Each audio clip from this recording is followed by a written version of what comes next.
Hello and welcome to GB Face, the Global Voices Hangout series. My name is Sahar Habib Ghazi. I'm joining you from right outside San Francisco. This week we're going to be talking about the refugee crisis in Europe. I'm joined in Budapest, Hungary by Marietta, who is a Global Voices author. And she also is a part of an initiative called Refugees in Crisis in Hungary. And in Germany, I'm joined by Katrin and also by Hemeda. Both of them are Global Voices authors and a part of our Global Voices German team.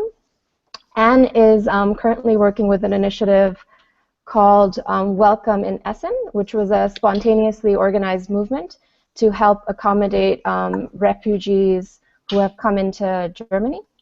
And then we have Asteris Masouras, who is a part of the Global Voices Greece team. He's also our Twitter editor, and he also works with Reportedly. He was in Lesvos last week, reporting from there about the refugee crisis. Lesvos is one of two islands where troves of refugees have been arriving, often through dangerous journeys through the ocean. And so I wanted to kind of start with you, Marietta, to talk about what's going on in Budapest, Hungary right now. So we've been seeing some pretty strong statements from the government regarding the refugees, some really negative statements. Last week, the main train station where refugees were gathered was refugees were refused from boarding trains, and many of them have started marching across the country 125 miles to get to Austria. So I'd like to ask you about that and the volunteers who've been helping out along the way. Okay, so where shall I start? How about some of the organizations that have been helping the refugees camped out at the train station? So most of the helping initiatives, they were organized by volunteers, citizens, who just wanted to help the refugees who got to Hungary. The local government of Budapest have assigned 3 transit zones near train stations in Budapest, and two of them are really full of people, and I think the BBC was referring to the places as refugee camps, because you can see tents around and you can see people lying on the ground, so it really looks like a place where people are staying for a longer time. So the volunteers gather there and they feed the people, they help them to go and get medicine, and they also found doctors who are helping out on a voluntary basis. So it has really become a big citizen initiative, and there are 2 big groups who are working at two train stations in Hungary. One of them is Keleti, which means eastern, so at the easternest train station, and the other one is at the western train station. So at the moment, that's what's going on. They are taking turns, and they are also welcoming people who arrive from the train. I did that once, and then it's really, you know, the whole situation is quite strange for everybody in Hungary, and then you stand there and the train is arriving, and then refugees are jumping off, and then you're trying to kind of help them with information. So these volunteers have prepared info sheets for people in different languages. So when I was there, we had info sheets in Farsi, in Pashto, in Arabic, so everything you can think of when it comes to refugees who are arriving to Europe. And then we were handing those out and trying to help with legal questions as well, as much as we could as volunteers, because the legal situation is also constantly changing. The stance of the authorities is also constantly changing. So the volunteers were telling me that the refugees get different papers every day from the border control when they arrive to Hungary, and also these papers are in Hungarian, of course, So of course they make them sign a paper that I understand, and I received this paper in the presence of a translator. But then it's in Hungarian, so if there was something you forgot or you just couldn't take notes, of course, then it's not helpful. So that's the situation when they arrive there, and then they are either staying at the transit zone, or normally they are required to register in a refugee camp, and the camps are outside Budapest. So and then of course there are people who are just trying to get to Western Europe, and then that was the thing that was told by the authorities at the beginning of this week, when the Keleti train station was locked down, and then there was I think on the same day and also yesterday, people were taken away on trains out of Budapest, but then the train was stopped outside Budapest, and then near Bicske, which is also the location of a refugee camp. So people guessed that the refugees were kind of like forced to go to the camp, and then some people or some refugees didn't want to leave the train, so it was a very tense conflict. And then I guess many people just decided to leave because of this situation, and then today they started marching to Austria.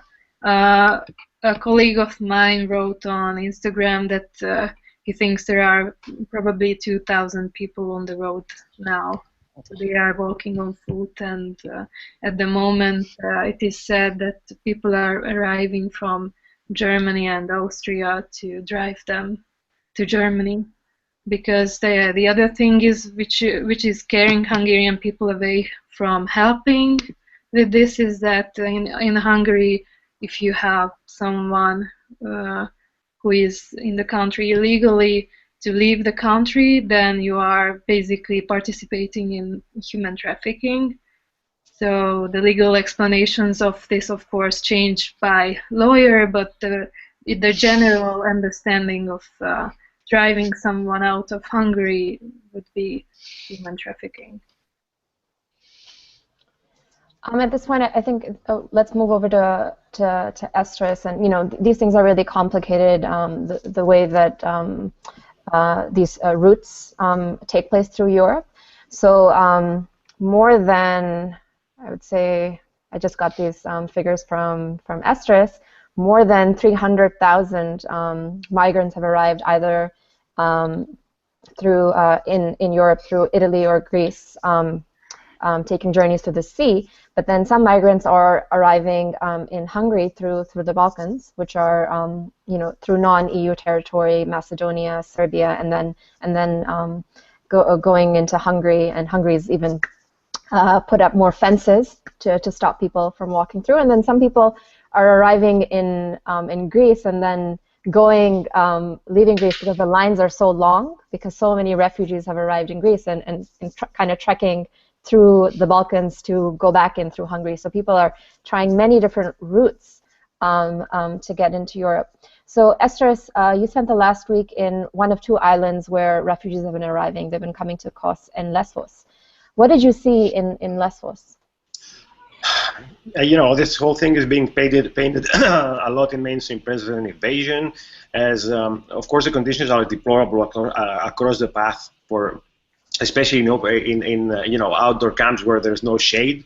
All of these things are true, but also there's this amazing, inspiring humanity flowing out of activists and volunteers, and by that I mean there are people who are involved for humanitarian reasons, primarily, others for political reasons, but altogether they're coming together to support hundreds of thousands of people arriving to Europe, where states and NGOs, even in the intergovernmental organization, have failed. They're basically failing, and especially the EU has attracted a lot of criticism, and justly, I think, because they're not there.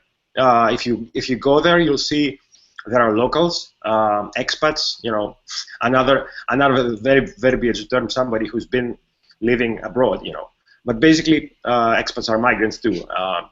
So and you see locals and especially tourists who are very helpful. Tourists who come there, go there to do their vacations and also help.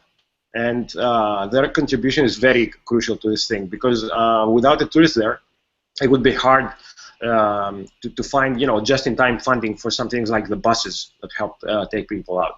So in general, in Lesvos, there's a number of initiatives, local initiatives that are being helped by people abroad across the Europe.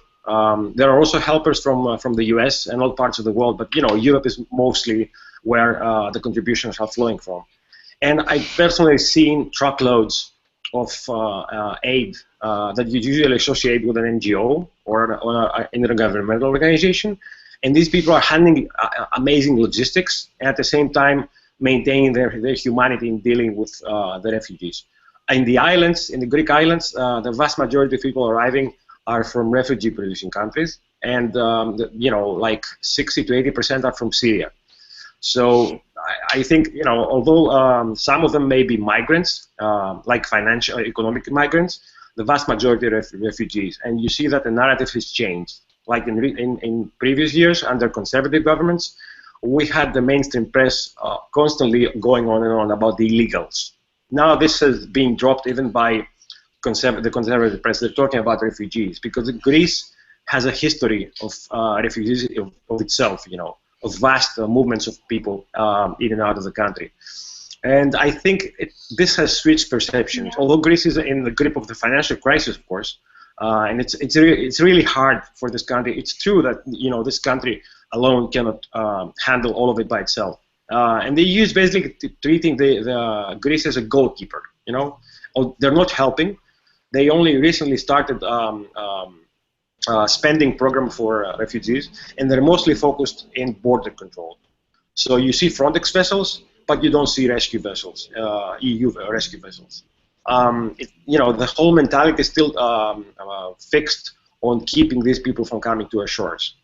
Now, the Greek government itself has changed its stance with respect to previous governments in that they no longer try to specifically crack down, but they're not facilitating either. I mean, in terms of infrastructure. So there was a camp set up in downtown Athens by refugees and migrants being helped by volunteers, citizens, and activists. That was moved with the help of the state after it became a huge issue by the activists on Twitter. And social media play a huge role in all this because it helps people put out the story. It helps people generate engagement, bring in support in either logistic form or, in informing people, whatever. But it's become huge. I mean, there's now a network of people that are supporting people on the islands helping refugees. And if you go there, you see that the daily reality is they're waiting on beaches for people to arrive on rubber dinghies. I myself saw 6 to 7 landings in like 2 days, maybe 6. And you see these people strung up like grapes on these rubber dinghies. It's the distance is small. It's like 10 kilometers in the narrowest stretch from Lesvos to Turkey, but it's still not safe entirely because, the entire argument is that the EU is not providing safe routes. It's not safe to cross the 10 kilometers. People died last week. At least 1 person died and 7 were lost. And of course, everybody got engaged with the story of Island Keleti, who was basically pushed back from Kos. Also, there are pushbacks happening. I witnessed one, and I was told by arriving refugees that the Turkish Coast Guard basically drenched them in dirt water, like skunk water, So there are also all sorts of incidents in these 10 kilometers, and you see boats arriving every day up to, like, the numbers right now on a single stretch of beach that's like 14 kilometers across are up to 21, sometimes 25, 21 to 25 boats with 60 people aboard. Many of them women and children. You see families coming across, and all these people arriving and actually not being intercepted by the Coast Guard and rescued are actually on their own from that moment on. The state, the EU, the NGOs are not doing anything on the beaches to help them.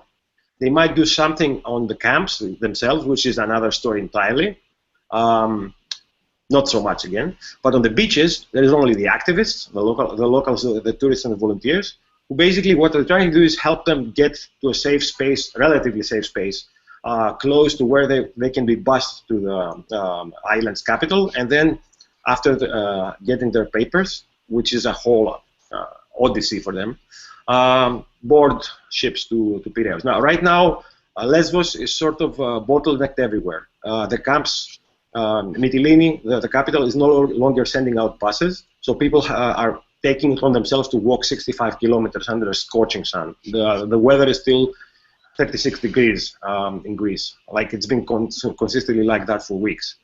And you see women and children and elderly people, people with war wounds, walking. I had an Iranian woman come up to me with her 2 children and very staunchly, ask me, "Sir, you're a journalist. I need to get my children to the capital, And a friend basically gave her whole family a ride, and that's what happens there. Up until a month ago, that had been illegal and had been deemed trafficking, like in Hungary.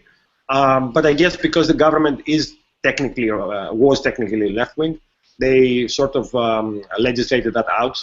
So at least people are not going to jail now for helping, But there's still no infrastructure. And after locals in a village drove out volunteers and the refugees themselves, now you see hundreds of refugees strung out along the roads, and it's hard to help them like that.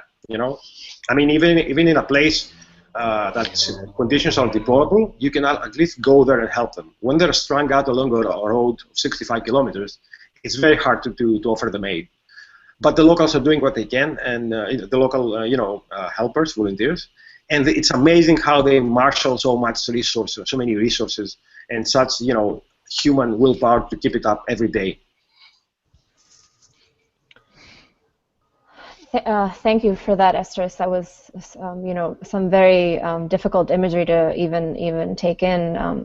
Those stories that you just told, people arriving by these 10 kilometers of ocean, so very dangerous, not knowing whether they're going to arrive, and then having to walk on foot 65 kilometers or be dependent on citizens. And it's great that Greece has changed its legislation to not so that people aren't charged with human trafficking if they do help someone who arrives by boat. And so in Hungary we see the government really clamping down in some really strong rhetoric. I think it was 2 days ago where an official said that Muslims aren't welcome in Hungary, only minorities from Syria.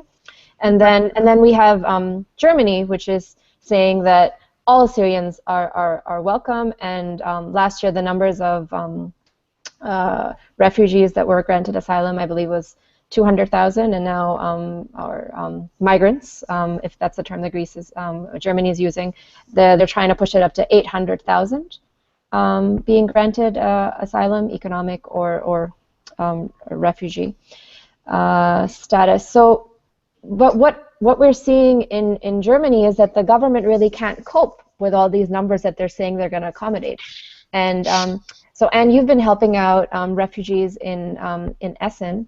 What have you seen with organizations trying to help refugees? Yeah, actually, as you said before, initiatives are created in situations at which we can see that authorities or the government is not able to cope with the situation. So spontaneously organized initiatives take over. It's volunteers.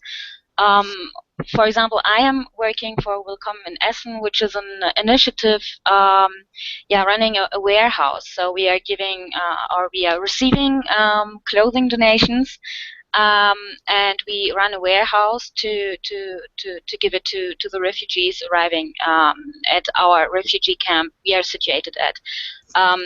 And I do agree, and also I do agree that there are a lot of volunteers extremely motivated to help, and it's wonderful to be part of it. But also we have to keep in mind that this is just answering, or this is the reaction to a crisis also in Germany. Yeah. Thanks. And Katrin, what are you seeing in Germany in terms of the media coverage and also volunteers? When you're on Facebook, how many fellow German citizens do you see saying, "Oh, we need to organize and gather here and help these people here"? Well, there are very many people who want to help and who are asking the German government to do something to have safe routes to Europe. And the 800,000 you mentioned before is the forecast we have, which will arrive in Germany. That's the refugees, and they are all to apply for asylum. But the government says only about half of it will actually get asylum because they are war refugees or something like that, and the other half is like economic or financial refugees, and they will not be granted asylum in Germany, and they will have to go back, probably. That's what they estimate. And the German government always speaks of a refugee crisis, which is like, it's ridiculous. In the state of Saxony, where I live, we have like 25,000 asylum seekers right now in the end of July, and this is like 0.6% of the population living here. This is nothing, and they are like showing it as a crisis. It's not a crisis. They are not able to manage it. That's the problem, and they like hiding behind their desks and not doing anything. But the whole situation was predictable, but they didn't do anything to manage. But Germany has a very good infrastructure for like disaster management, and that's what it is right now, disaster management, because the government didn't act in time as it should have. So, like, there's one refugee shelter here, like a huge hall which was a gym, where 500 people sleep. The beds are standing side by side. There's no privacy at all, and there's only one person actually working there, supporting the refugees. So, and the others are volunteers, who previously have been engaged in NGOs or aid agencies or other organizations also working in Germany. They are now activated and asked also to work there and to help there. And since this is a gym of the university, there's also a lot of students helping out and so on. But the problem is, it's not supposed to be like that. There's supposed to be like people working there full time who can really support the refugees. They're supposed to, help them get the children to school and help with the dealing with the authorities, applying for the asylum, doing all the paperwork and so on, and also the psychosocial care. That volunteers cannot do that. It needs like professionals to handle that. Yeah, I think that, well, Germany is handling it very good, but not the state. It's the people who do it. And well, that's a good thing, but it has to change because it cannot go on like this forever. So what you're saying is that Germany is saying they're going to take this many people in, but they're not putting the resources that are needed to accommodate 800,000 people, and a lot of the onus falls on regular citizens. And just amazing to hear that you're saying 500 refugees in this camp, essentially, beds right next to each other, and then we have these private organizations that were launched. For example, Refugees Welcome by this German couple. Mm-hmm. They launched earlier this year. They've accommodated, I think, it's like a Airbnb for refugees, where Yeah. people get placed in shared flats. Yes. They've only been able to accommodate, I think, about 200 refugees in Austria and Germany. So the scale, I mean, citizens can help out, but the scale is really, really different. So we have a couple of questions coming in. We had one from Casper, but I think Asteris addressed it. He was asking about water borders and how people are making that journey, and Asteris painted a very, very grim picture of the perils that these people face. If I can, sorry, one more thing about, the one thing that struck me, more about others is that first, these people are happy when landing, and I was wondering when will the next moment of joy be, because the entire experience is grueling, and it's grueling because they could be made better. But they wait for days in deplorable camps. But the moment they're landing, their happiness is indescribable, and at the same time, you see their kids being helped out of life jackets that may be from Disney movies, or like these inner tubes that are completely unsafe. But still, when they land there, everyone's happy. I think that's important, to point out.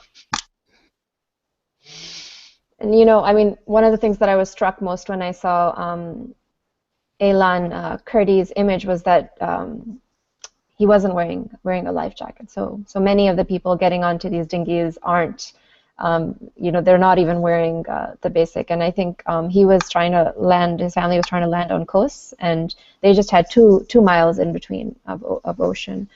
So we have a question from Hatem Sabri. Some Hungarian voices say it's not a Hungarian problem, but a German problem, because most refugees want to move to Germany. If Hungary managed to offer them better status, do you think that they would accept staying in Hungary? Marietta? It's a strange way of framing the question. I have met, of course, this was one example, but I'm told that it's very common that the refugees arrive to Hungary and they don't want to stay here, also because the country has really bad reputation for being against immigrants and against refugees, and creating a very hostile environment. For example, before the larger group of refugees arrived during the summer, the government has run a billboard campaign in Hungarian, which was using phrases like "we don't want immigrants in Hungary," and the alternatives for saying this in different ways. So this was one thing. It was a political issue, and a colleague of mine was saying that our prime minister managed to offend Muslim countries and Germany at the same on the same day, because the prime minister is accusing Germany of this phrase was printed in papers that the PM says that Germany is opening and closing the gates of Keleti train station. So basically, the government is using this situation, which was, of course, created by Germany by offering the status to Syrians, or giving some kind of, I don't know, priority to refugees from Syria. To this, but I don't think so. I don't know. I think because of this information, most of the refugees, of course, would want to go to Germany. Otherwise, the problem is that the government is not creating good conditions for them, so they cannot stay at the refugee camps in Hungary at the moment because the camps are full. You cannot, of course, live near the train station because the winter is coming, so this is not a solution for the situation. And I just wanted to kind of join to the conversation, which was or the topic that was thrown in by Asteris, that you said that your government changed the legislation to something much more friendlier to the situation. Our government just in this moment is negotiating a bill that will allow to introduce a special emergency status in Hungary for up to 6 months if they decide that the amount of refugees are overwhelming and there are like certain limits they are saying in the law. Also, they will allow policemen to enter private homes because they want to ban people from letting refugees stay in their homes, because this also happened in Hungary too. So I also know people who let families in their homes and stay there for 1 day and then they left, and the government is trying to put this into law and say that you can help people, which brings up terrible memories in Hungarians, because you know, when people were hidden in private homes in Hungary, that was also not a nice time. I guess that kind of, you know, brings us to Fortress Europe and the rise of right-wing parties and xenophobic parties across Europe, and how that has played out in, you know, in Germany. It's been a very different story. The government is really cracking down on groups. In Greece, a left-wing party came to power, but in other countries, we're seeing very different narratives unfolding, similar to what Marietta said is happening in Hungary. How do you see volunteers in Greece and in Germany handling that kind of rhetoric, and how do they stay focused on shifting the narrative back to refugees and away from people taking their jobs? Do you want to go first, Asteris? Well, you know, there's been an appreciable shift in the rhetoric in Greece, and although the Nazis, you know, and the far right elements have sort of taken a backseat because this thing is visible, you see it, you know, they're waiting to exploit it, and there have been attacks. I mean, there was an attack in Kos yesterday. They have been coming out of the woodwork with threats to volunteers, and I'm talking here also tourists. There have been threats from locals in the islands to tourists who are helping. You know, they're trying to dissuade everyone helping, and this is a real impediment, not just for the volunteers, but also it's like it's an atmosphere of fear that they're trying to you know expand. The volunteers are handling it okay, but again, they're people. I mean, the ones living there can only take so long of harassment. I know of volunteers in Lesvos, for instance, who were forced to close up their hosting spaces and stop helping people in a specific village, Bolivos, because the local associations sort of drove them out. And now, you know, what they have is like refugees all around the road. So instead of letting these people do what they wanted and could do, you know, even the Coast Guard was working with them because they didn't have any hosting space. But you know, there's this thing that we don't need them here or there or anywhere. It's this mentality in some places. Even though locals, I even heard of a 70-year-old local woman actually crying because she dared to help people. You know, she was trying to do it covertly, and the local societies are very judgmental, you know, between themselves. So this is sort of you know, regrettable.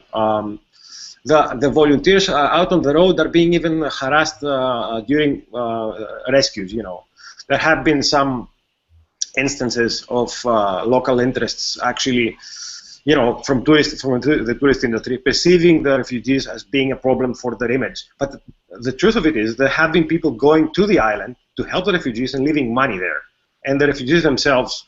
I've been told by locals, you know, by my landlady, that, you know, these people come here and leave money if you don't let them into your village. So this whole rhetoric thing is, you know, it cannot be established with facts. One problem, the real problem, is people being able to leave the island because, you know, the boats are full. There are no tickets out sometimes.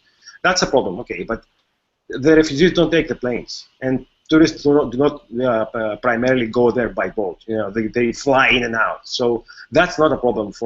I didn't see a single tourist complaining about the refugees. I saw 2 landings in beaches where refugees were, where tourists were there, and you know, at worst they were just looking at them. At best they were reaching out with bottles of water, you know, with food, grapes, whatever. I mean, it's only human, you know. They're there. Some people even bring their money specifically to help, and some airlines are actually allowing a weight limit. They're upping the weight limit to allow resources in, and all this is money coming into the island. But I'm afraid as the weather worsens, you know, people there, everyone kept saying winter is coming. Like, that this thing is not going away because, you know, the weather will turn bad. People will keep coming under bad weather, and the conditions of the hosting conditions are not sufficient in any way for rain, sleet, and snow. So one thing is that winter is coming, and the other thing that I'm afraid is that as the attention shifts away, the media attention, you know, mainstream media will go away, and the volunteers will not be there, or the tourists. I'm afraid that, you know, extremist elements will try to disrupt them even. I mean, it's going to be a bad time in winter to let our attention go away from the islands. That's what I mean. Anne or Katrin, would you like to speak a bit about the right-wing sentiment in Germany and how that's affecting volunteer efforts to help refugees? Yeah, as Katrin said before, that the government is not able to cope with the situation, and as Katrin also said before, these rhetorics of there is an invasion and there are too many refugees arriving in Germany,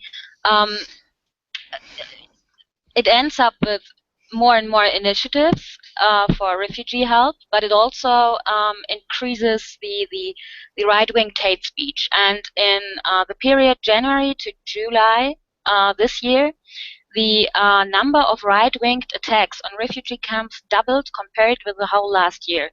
So this is a problem, and I see when I'm talking to other volunteers that we as volunteers helping refugees, we consider this also as a part of changing society, or like changing maybe the opinion, dealing with prejudices, and so I think that this is also connected with these initiatives and volunteers actively being engaged in in this refugee so-called crisis in Germany. Yeah. You know, thank you for that. That was really amazing how volunteers think helping refugees is a part of changing society. We have another question. It's from Hatim Sabri again, and she's saying when Syrian refugees arrived in Egypt, they showed high level of skills, especially in handwork in restaurants. How can Europe support these refugees so that they quickly discover their skills and help develop them better? Is the labor market prepared for them? Katrin? I would say not yet, but since our government is also changing rhetoric, and now they finally seem to have accepted that the refugees will stay for a while, and that there are coming more, they have to deal with it, and well, they are trying to set up programs, I guess, for including them into the labor market, and their argument for accepting refugees also is that the population of Germany is decreasing since years, and for a retirement system we need a certain size of workforce. So they are arguing that we need migrants, or in this case now refugees, that fill up the workforce. So that's their economic argument, and they are trying to set up programs. As I said before, they are they are not good at dealing with it because they didn't expect it. It was, I mean, it was predictable, but obviously the authorities and government didn't expect it. I don't know why. And but they are trying now to set up programs, so I think it will work out somehow. I mean, there are already like events where migrants which have been here for a while are meeting employers, and so they can, you know, find who fits together, and yeah, but it has to develop the whole thing. So yeah. Thank you. Okay. So I think it's a good time for the last question. I wanted all of you to maybe share a tool or an organization that you think is really working well, a volunteer organization within your country that's working well that people should know about, should look up, and maybe even donate to. Or if you have a specific story that you wanted to share about refugees entering the country that you didn't get to talk about. So either one. Marietta, would you like to go first? Yeah, I think a group that everybody can follow and donate to in Hungary is the Migration Aid group. You can find them on Facebook. They post every day what's needed at the transit zones, also at the refugee camps. They are also the ones who are handling the logistics for the donations, which means that if you're not even in Hungary, you can purchase things on the internet and send it to the address they are posting on Facebook, and then you can send food or clothes or anything you want, and they will take care of it. So their name is Migration Aid. For English news, there's this new group called Refugee Crisis in Hungary, and we are posting news which are translations of Hungarian articles under the Twitter handle Refugee Hungary. So if someone is interested in learning about the news, that's that. And I think one thing we haven't talked about Hungary yet is the far right in Hungary, and I think I'm kind of seeing what will happen in Hungary by what you are telling, Anne and Katrin, and maybe Asteris too, because in Hungary the first far right protests have been just in the past weeks. Just today I was passing by Keleti train station and there was a far-right protest, and police had to be there in order to protect everybody also, because today we have a game between Romania and Hungary. So football fans are also, they also include some of the extremist people, and yesterday, for example, they broke things in the city center, and today there was a smaller conflict between the marching refugees and these soccer fans. So I think that's also an issue that we have to handle in Hungary. Anne? For Germany, I can really say that Pro Asyl is an organization I would donate, or I do donate for, and I would advise you to check the website of Pro Asyl, which is doing advisory services for refugees and also informing the German population about asylum politics. And there's not a story I want to share with you, but some kind of, for me it's like a lesson learned. Within our warehouse, we include refugees helping us with our work. And I'd really, because of course for covering basic services, we do know what to do, but to meet the needs of refugees within refugee camps, we have to ask them first, maybe for their needs, except of water, sanitation, and food, of course. So go to them, talk to them, let them tell you their stories and include them, because in Germany many refugees are simply bored, very much bored in staying in refugee camps, not being able to participate or to get into contact. And so, for example, when you are offering German courses to refugees, maybe they also want to offer you a course in, I don't know, Farsi or Arabic. So just, yeah, work together. So. Mm-hmm. That's beautiful. Thank you. And Katrin? Yeah, what Anne just said is the perfect tip, actually. I wanted to give you two links. I just posted them on this event page. It's the one is Work Here. It's a new project that started to connect employers and refugees to find each other, so to say, to include them in the labor market.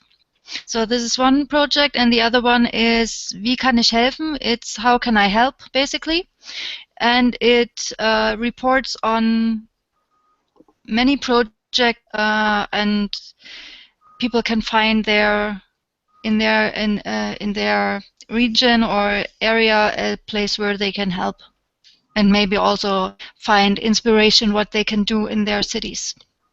Yeah. Sorry, we have one more question that came from Manuel that I'll read out to you. Asteris, maybe you can answer it? Yeah, but I want to answer on the previous one. Okay, why don't you answer this question and then we can end on my question.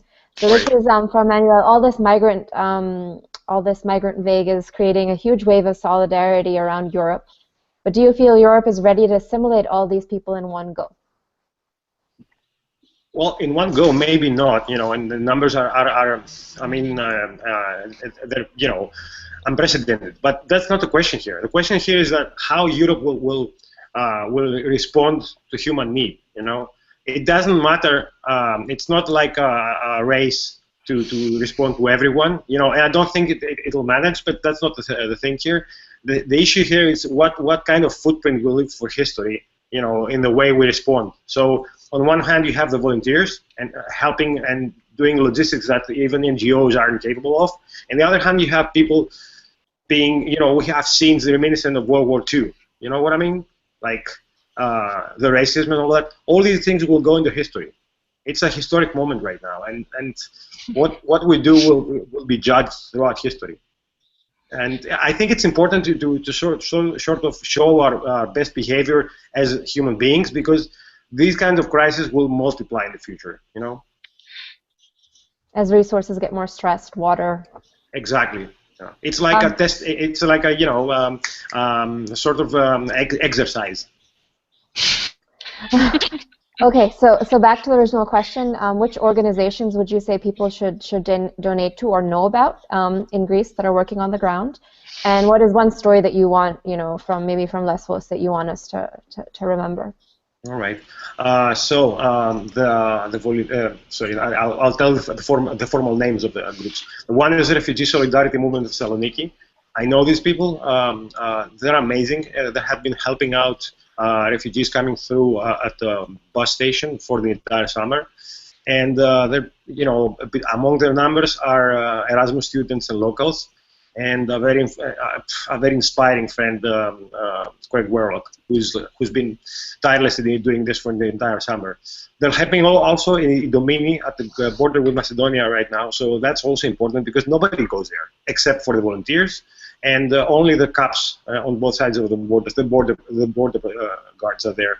So again, they're doing it. They're the only ones doing it. In Lesvos also, there's an amazing number of organizations. Angalia NGO, who is now lost its main member, its main inspiration, Papa Stratis. You may have heard of him, right. Who passed away. Baba Noor. Yeah, it's amazing what this man accomplished, and Angalia now needs people to support it, but also because I met the people, the help for refugees in Molivos, which are not in Molivos anymore per se, but that's how the group is called on Facebook. It's also an amazing collective effort that stretches all the way throughout Europe. So these groups they're not NGOs again, they're just citizens helping. And they've done an amazing work. As for the story, I think it ties to the spirit of Jivi Lingua, the language issue. I met an inspiring Irish volunteer while there. She learned Arabic on her own when in Palestine, and she was instrumental in helping us, helping the volunteers at the beach talk to people and reassure them. And she told me that, yes, okay, English is useful, to be able to talk to people, but it's important to have speakers in Arabic, in Farsi, and Pashtun, all these languages, because only then you can get, the nuance and the decency and the strength of these people's stories, without it being diluted by translation or, nuance lost. And I think that's a very important thing that GV Lingo can help, because we've been doing it for so many years. Help the refugees themselves and the migrants get the stories out instead of us telling them the stories. That's, my story. Thank you, Asteris, and Katrin, and Marietta from joining us this week. I wanted to ask all of you, like Katrin, if you could drop in links for the organizations you mentioned on our event page, and then I can. Okay, great. Thank you so much. Then I'll add them to a GV post so people can know exactly where to help. Thank you for joining us. And we'll be coming back soon with another episode of GB Face. This will also be available on GB Radio. So if you're listening to us on the radio, it's great to be here. All right. See you soon, everyone. Thank you. Yeah. Thank you. Thanks. Bye. Bye.